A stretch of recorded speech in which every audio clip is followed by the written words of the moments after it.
Tiago, capítulo 1. Tiago, servo de Deus e do Senhor Jesus Cristo, às 12 tribos dispersas entre as nações. Saudações. Meus irmãos, considerem motivo de grande alegria o fato de passarem por diversas provações, pois vocês sabem que a prova da sua fé produz perseverança, e a perseverança deve ter ação completa, a fim de que vocês sejam maduros e íntegros, sem lhes faltar coisa alguma. Se algum de vocês tem falta de sabedoria, peça a Deus, que a todos dá livremente, de boa vontade, e lhe será concedida.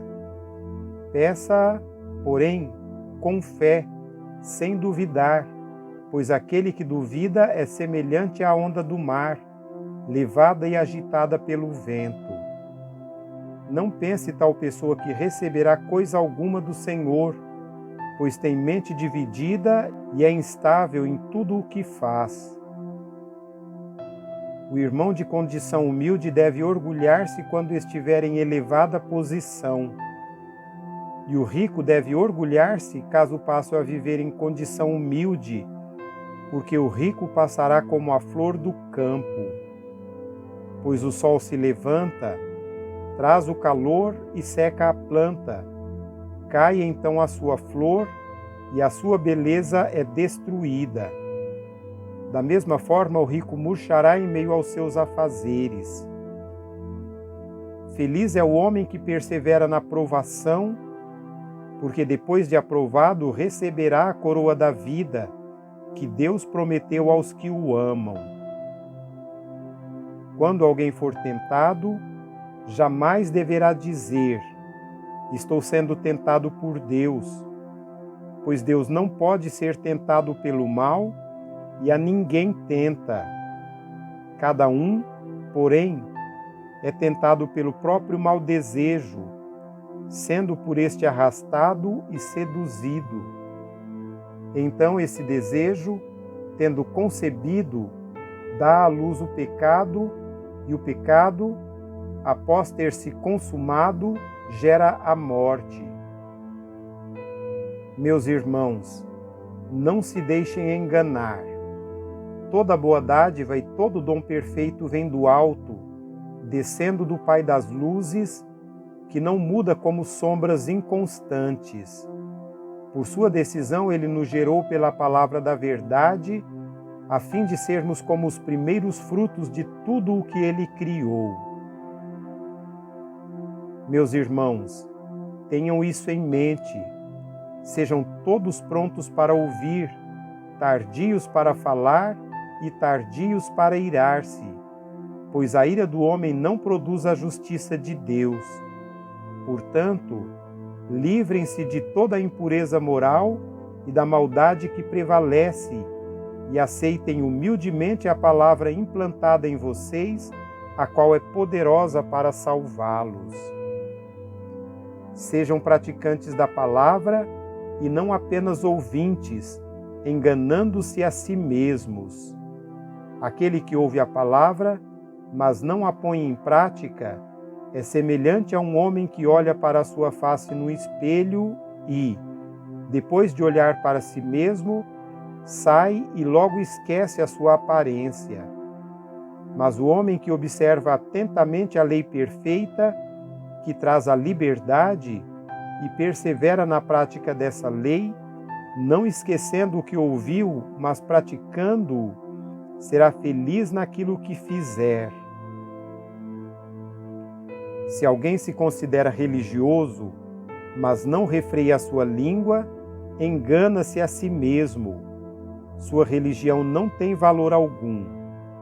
A religião que Deus, o nosso Pai, aceita como pura e imaculada é esta: cuidar dos órfãos e das viúvas em suas dificuldades e não se deixar corromper pelo mundo.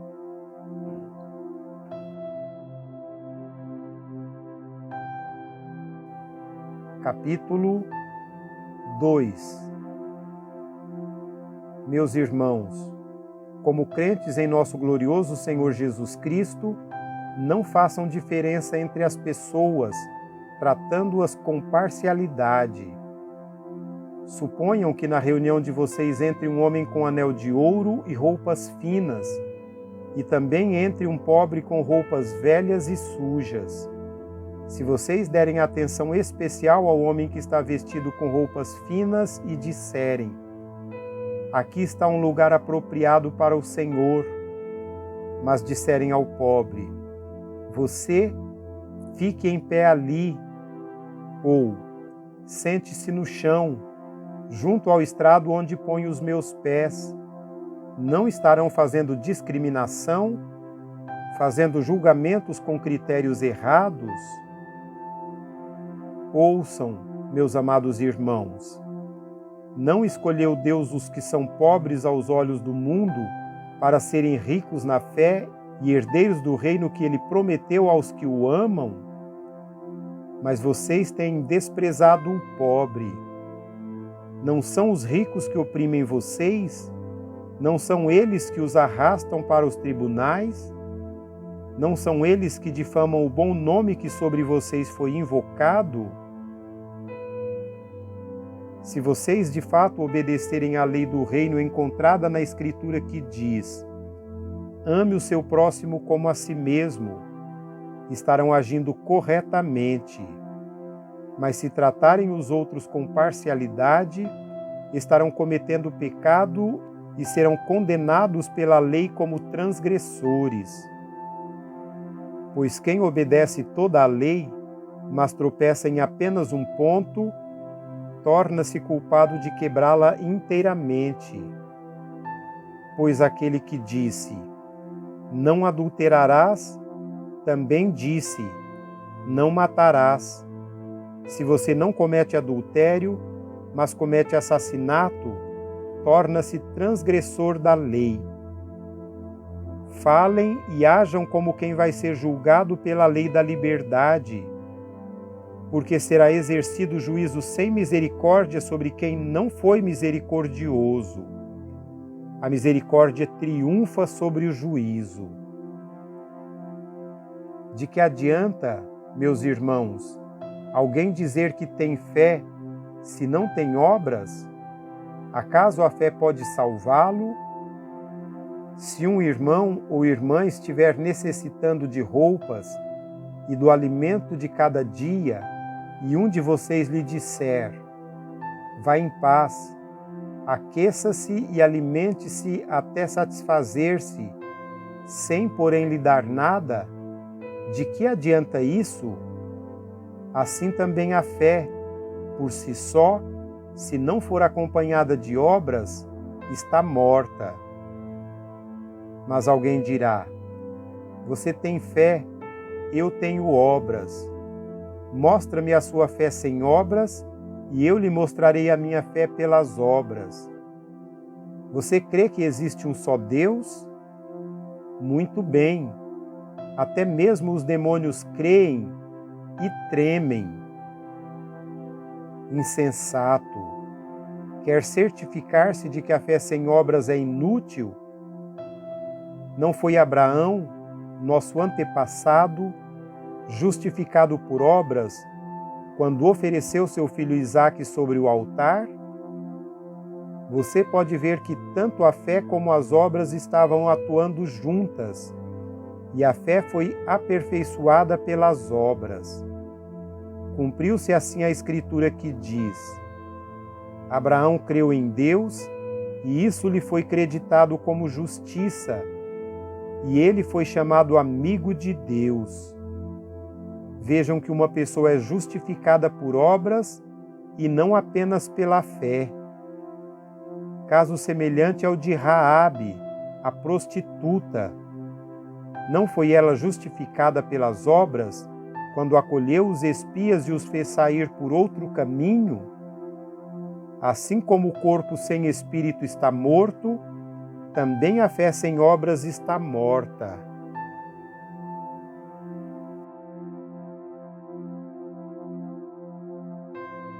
Capítulo 3. Meus irmãos, não sejam muitos de vocês mestres, pois vocês sabem que nós, os que ensinamos, seremos julgados com maior rigor.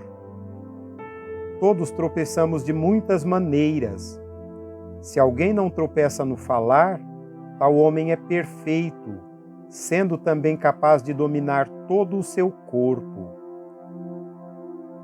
Quando colocamos freio na boca dos cavalos para que eles nos obedeçam, podemos controlar todo o animal.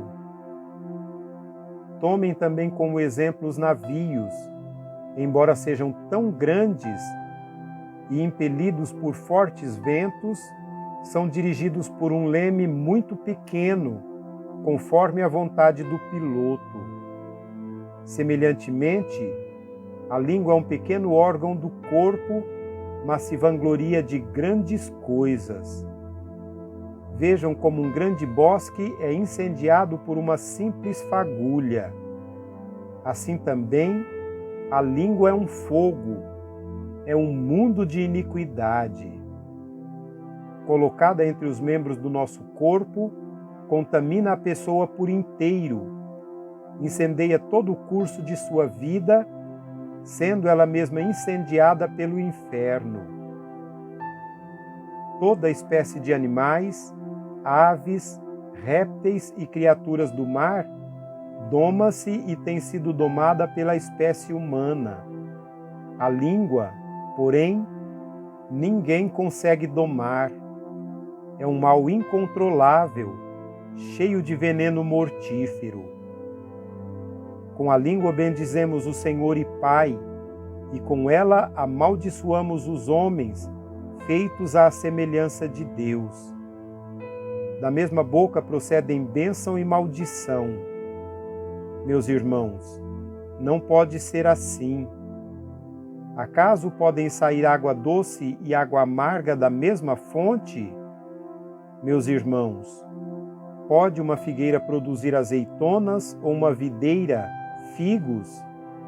Da mesma forma, uma fonte de água salgada não pode produzir água doce. Quem é sábio e tem entendimento entre vocês, que o demonstre por seu bom procedimento, mediante obras praticadas com humildade que provém da sabedoria. Contudo, se vocês abrigam no coração inveja amarga e ambição egoísta, não se gloriem disso, nem neguem a verdade.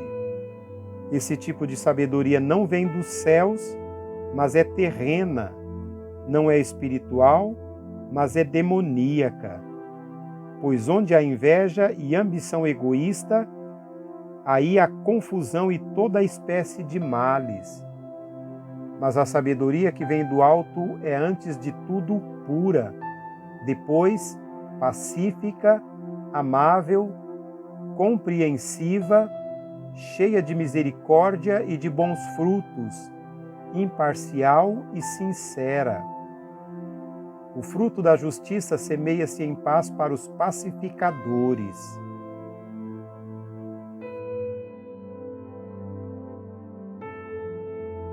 Capítulo 4. De onde vêm as guerras e contendas que há entre vocês?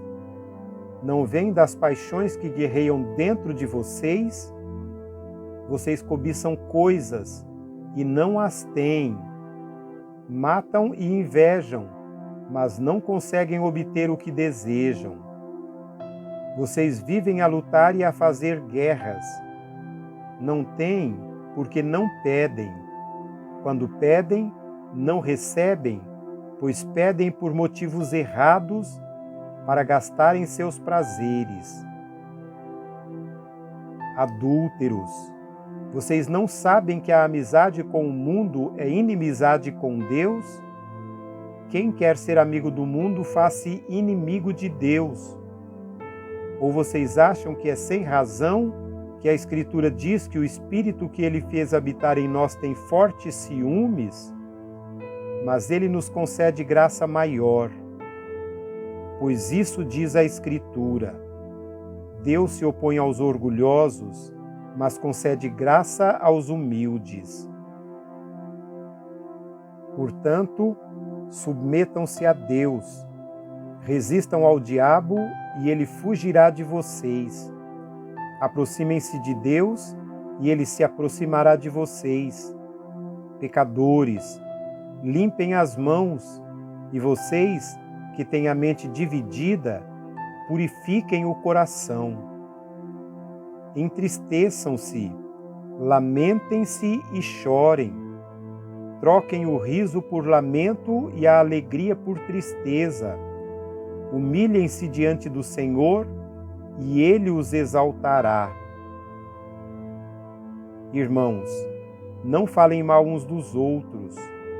Quem fala contra o seu irmão ou julga o seu irmão, fala contra a lei e a julga.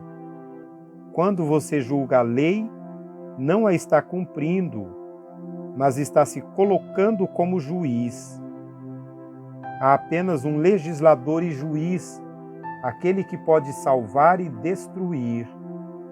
Mas quem é você para julgar o seu próximo? Ouçam agora, vocês que dizem: hoje ou amanhã iremos para esta ou para aquela cidade, passaremos o ano ali, faremos negócios e ganharemos dinheiro.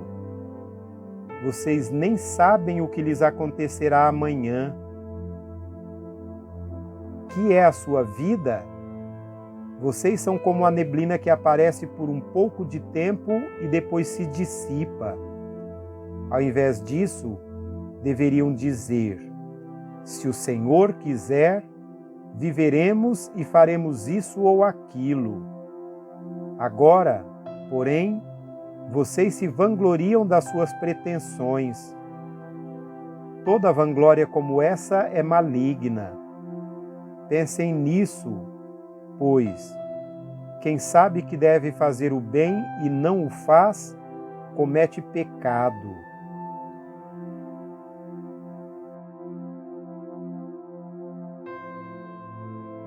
Capítulo 5. Ouçam agora vocês, ricos, chorem e lamentem-se, tendo em vista a desgraça que lhes sobrevirá. A riqueza de vocês apodreceu, e as traças corroeram as suas roupas. O ouro e a prata de vocês enferrujaram, e a ferrugem dele testemunhará contra vocês, e com fogo lhes devorará a carne. Vocês acumularam bens nestes últimos dias. Vejam, o salário dos trabalhadores que ceifam os seus campos e que vocês retiveram com fraude está clamando contra vocês. O lamento do ceifeiro chegou aos ouvidos do Senhor dos Exércitos. Vocês viveram luxuosamente na terra, desfrutando prazeres e fartando-se de comida em dia de abate. Vocês têm condenado e matado o justo sem que ele ofereça resistência. Portanto, irmãos, sejam pacientes até a vinda do Senhor. Vejam como o agricultor aguarda que a terra produza a preciosa colheita e como espera com paciência até virem as chuvas de outono e da primavera. Sejam também pacientes e fortaleçam o seu coração, pois a vinda do Senhor está próxima. Irmãos, não se queixem uns dos outros, para que não sejam julgados. O juiz já está às portas. Irmãos, tenham os profetas que falaram em nome do Senhor como exemplo de paciência diante do sofrimento. Como vocês sabem, nós consideramos felizes aqueles que mostraram perseverança. Vocês ouviram falar sobre a perseverança de Jó e viram o fim que o Senhor lhe proporcionou. O Senhor é cheio de compaixão e misericórdia. Sobretudo, meus irmãos, não jurem, nem pelo céu, nem pela terra, nem por qualquer outra coisa. Seja o sim de vocês, sim, e o não, não, para que não caiam em condenação. Entre vocês há alguém que está sofrendo? Que ele ore. Há alguém que se sente feliz? Que ele cante louvores. Entre vocês há alguém que está doente? Que ele mande chamar os presbíteros da igreja para que eles orem sobre ele e o unjam com óleo em nome do Senhor. A oração feita com fé curará o doente e o Senhor o levantará. E se houver cometido pecados, ele será perdoado. Portanto, confessem os seus pecados uns aos outros e orem uns pelos outros para serem curados. A oração de um justo é poderosa e eficaz. Elias era humano como nós. Ele orou fervorosamente para que não chovesse, e não choveu sobre a terra durante 3 anos e meio.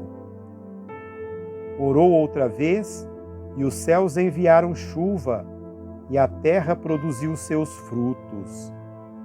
Meus irmãos, se algum de vocês se desviar da verdade e alguém o trouxer de volta, lembrem-se disso.